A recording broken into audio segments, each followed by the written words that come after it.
Take your time, we ain't gotta rush. All eyes on us, me and you against the world. Forget them girls, I can't give up, I can't get enough. The kind of girl take all the stress off mine. Whisper in your ear, send chills through your spine. Lay it down, get yours, get mine. My homies like, where you been spending all your time? Only if they knew you got everything I need. I gotta have it from the nails on your hands and feet to the way that you gaze at me when we get done. How you put it down, girl? Hi guys, we're here in Cancun and this is our last day. We're actually getting ready to leave for our next location.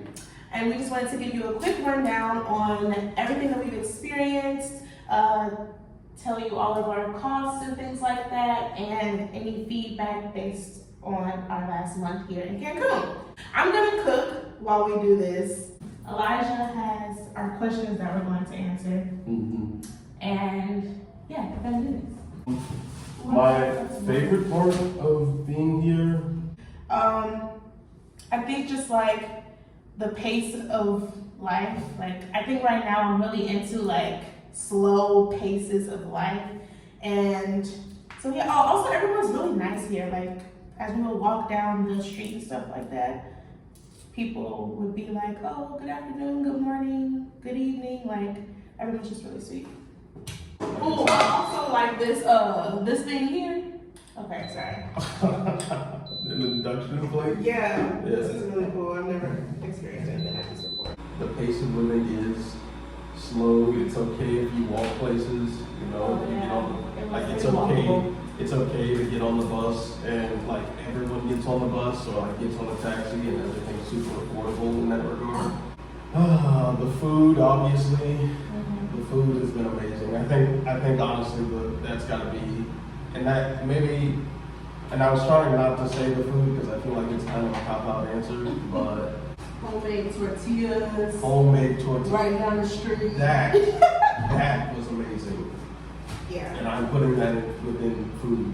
Homemade tortillas and carnitas right down the street. Literally, you pick up a whole thing of carnitas and then pick up some homemade tortillas right beside them, and the whole thing's like, you know, less than, you get enough for the week with less than probably $30. I think that my least favorite is just like, because we are in basically a tourist city in Mexico, like I feel like if we were to go maybe in Mexico City or just somewhere that maybe wasn't so known of a place to visit, then we wouldn't have to have so much discernment in terms of like, okay, well, what is a tourist trap? Like, I feel like we had to use a lot of discernment in terms of like choosing what to do, what to spend our money on, what is a good deal, what isn't, you know. And Market 28 was even worse. Yeah, like Market 23 was, that's what you had said, you were like, Market 23 must be for the locals and Market 28 is for the tourists. Right, yeah, like all the tourists. I'm kind of struggling here because I really enjoyed being here. I think like it's mostly that like I'm not super confident in my Spanish. Oh, okay. Right?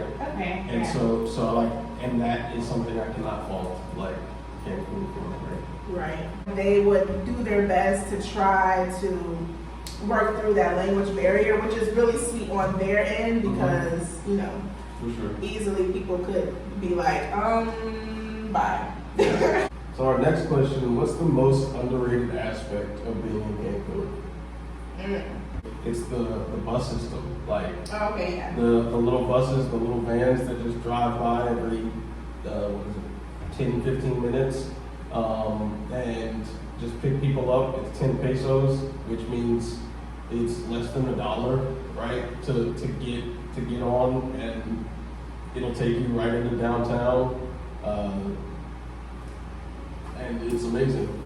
I think just like overall, the local area has actually been really great to us. Yeah. I think that we've had, between the people have been so sweet. I almost feel safer amongst the locals than I guess maybe being in the hotel zone, because you're not so much, you know, you're not such a target unless you're literally, like, I think you can really easily go under the radar, and everything's cheaper, everything's more authentic. So So yeah, I think that just like really experiencing that local side of Cancun has been really nice, and I think it's underrated. Like I think people don't give themselves the opportunity to really check it out. My favorite was absolutely Chichen Itza, for sure. Absolutely.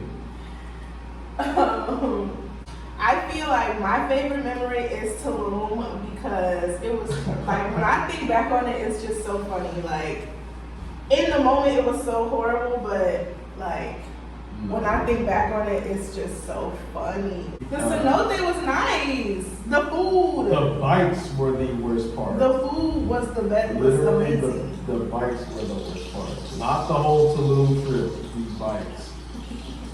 I had a really bad coffee craving, and I wanted to go to this gas. There's it's not really a gas station because you can't get gas, but it's like a little corner store right here, literally on the corner. I gave her 100 peso, and she talking about something. No, I can't take it because it had a rip in it. What, lady? What? Favorite and least favorite food? My favorite food was pak chook tacos. It was poke chook. Yeah, those tacos were definitely my favorite thing. I went back and had probably 2 or 3 more of those. And I almost slept on them. We went to the place in Tulum and I was reading it. I was like, oh no, I don't, because it's like a citrus marinated meat. And I was like, it's gonna be sweet. I don't want that one. That was the best taco on the plate, in my opinion. I was like, what? Like, I took that first bite, I couldn't believe it. I'm changing my least favorite part of being in Cancun. Okay. And it is that it was the acclimation process that my body had to go through. Eating the local food and drinking the local water. Yeah, I think my body is purging the American diet. That's why I'm breaking out on my back. Because it's not like, oh, you're breaking out because an allergic reaction acne. It's like, it literally looks like my skin is purging. Just saying. Anyway. I'm just saying. That's what it's getting. Anyway, my least favorite food that we've had since we've been here, probably the salsa verde, like the enchiladas, like the enchiladas at that place, the verde enchiladas. You did not the enchiladas. You mean the chilaquiles? You sure did not have to eat all my enchiladas to have not liked them. You said you didn't want no more. But you was like, you sure you don't want them? You sure you don't want them? As if you just really enjoying them. I wasn't really enjoying them. I cannot believe that. I could have half-ass enjoyed them if that's the case. Well, there you go. The agua chile that I had at the spot that we went to for our anniversary. That steak that I had at that spot. I guess it wasn't bad, but it was like, I think the spot. Not our least favorite is where we went for our anniversary. Yeah. But listen, it was all that was open. And it was we very nice. we didn't have much money, like Mexican. Oh yeah, but we paid on our card. We were able to pay on our card. Right. All we really had was the card. Like the most costly aspect of this trip. Recreation. Yeah. The day trips. Yeah. Were, So Chichen Itza, Tulum, those days. Over half of our recreational spending was the 2 trips. That being said, the Chichen Itza trip was still awesome. The Tulum trip was pretty great as well, minus the bikes. Oh my god. But yeah, the least costly aspect of this for sure. Groceries? Or no? Yeah, food in general. Okay, so there's the part that everyone probably wants to hear. They're like, all right, well, what did it cost y'all being here for the entire month? Right? Yes, we got here on July 30th, and it is now September. No, it's not. I'm sorry. August 27th? It's August 27th. And yeah, this is our last day. So, yes, if you want to take some food. So yeah, all right, pretty much our budget, we're supposed to stay under like $2,000 a month in all For living. For all spending. Yeah. Oh, yeah. Right? So We went the Airbnb route, so we stayed here for the month, and that cost $785.09. That's US dollars. Our flights to get here this month, or last month, I should say, were $160. Yeah. $80 a person. It was a one-way, two one-way tickets from Houston to here. Yep. We put the restaurants In recreational spending. So when we say food, we mean like groceries, filling up the water jug. Our recreational spending has been $1,000 something, 1,100 or something like that. Okay. Yeah. Coming to you from Medellin. But we didn't tell you how much we spent on groceries. $132 for the full month. We also factored in our phone bills, and together our phone bill is $120. So I think mine is like literally $45.67. And then Elijah's is whatever the rest of that $120 is. There's some information for you that we didn't share back then. Our total spending this month was like $2,287 or something like that. We were like $300-400 over budget in terms of recreational spending. Something you've learned in this month that you will carry with you throughout life. Simplicity is best. If someone's telling you not to do something because they think it's going to be hard, and they've never done it, you probably shouldn't listen to them. So, yeah, that's that. Just do what you're going to do. Speaking on this Airbnb specifically, I'll make sure to leave the link of it below. This place was really nice. It had there's a coconut tree literally right here, like literally I could pick a coconut if I wanted to, but I wasn't about to stress myself out trying to open coconuts, even though there were a couple coconuts that I was able to open, but they were small and had been worn down a little bit. Anyway, but yeah, there's a coconut tree, there's a Mexican oregano plant, there's an avocado tree, there's a guava tree, all of which our Airbnb host was like, please pick and eat as much as possible. So yeah, get your mind. Okay, if you go see, or if you visit Get your mind calendar. Get your mind birth certificate. Yeah. That's what. Especially if you're someone who's into like zodiac and all that kind of stuff, astrology, anything like that.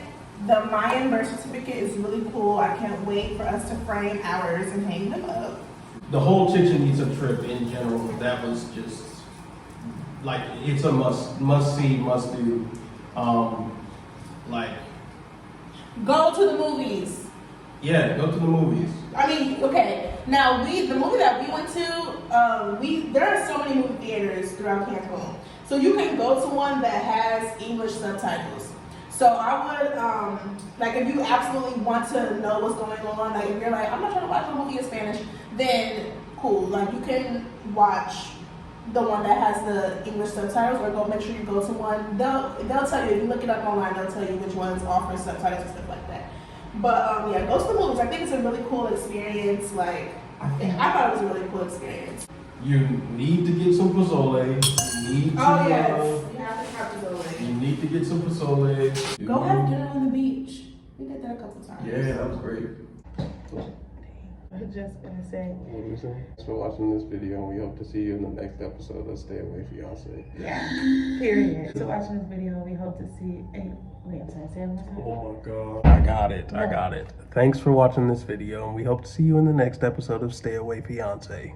Period. We can't use that one. Why we can't? Okay. 3, 2. Thanks for watching this video, and we hope to see you on the next episode of Stay Away Fiancé. I can't help it, the way you work it makes me